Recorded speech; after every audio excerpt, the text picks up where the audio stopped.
پچھلی ویڈیو میں ہم نے دیکھا اسلام کا آغاز کیسے ہوا اور نبی کریم نے انسانیت کو کیا پیغام دیا۔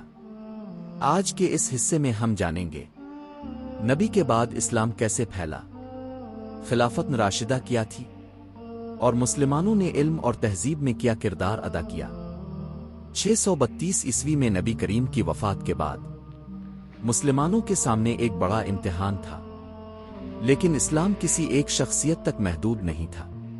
یہ ایک مکمل نظام تھا جسے خلافت کے ذریعے آگے بڑھایا گیا۔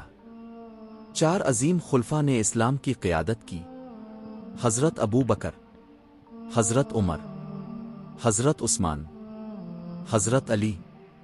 اس دور میں عدل و انصاف قائم ہوا۔ قرآن کو ایک کتاب کی صورت میں جمع کیا گیا، عام انسان کو طاقتور کے برابر سمجھا گیا۔ یہ تاریخ کا سب سے مثالی حکومتی نظام سمجھا جاتا ہے۔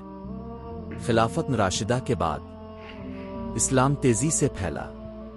ایشیا، افریقہ، یورپ۔ یہ پھیلاؤ ظلم سے نہیں بلکہ عدل، اخلاق اور دیانت سے ہوا۔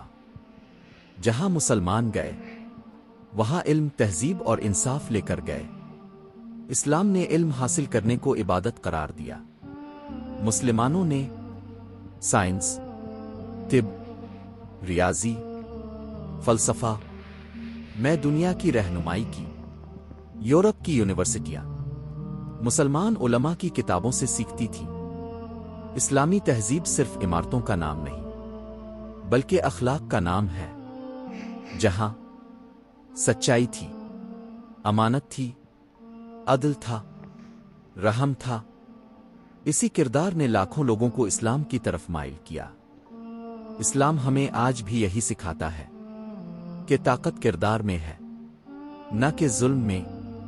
اگر مسلمان اسلام کو صرف مانے نہیں بلکہ اپنائیں تو دنیا پھر سے بدل سکتی ہے۔